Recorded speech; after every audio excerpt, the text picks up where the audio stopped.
سلام ارادت دوستان عزیز، امیدوارم هر جایی که هستین خوب و خوش و آرام باشین. گوشی A127F با مشکل لایت گوشی روشن میشه ولی نه لایت داره نه تصویر داره. گوشی از لحاظ تخت کار نشده. بریم کارهای پیش ببریم، انشالله نتیجه بگیریم.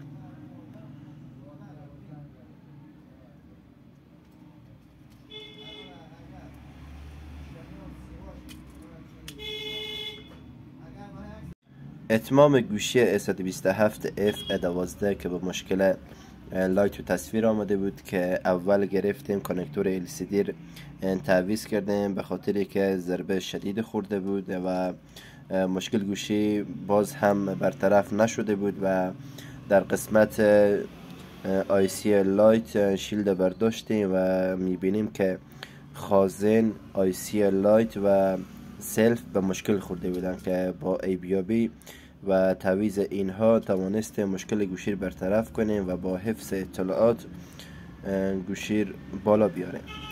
موفق و پیروز باشین. خداحافظ شما.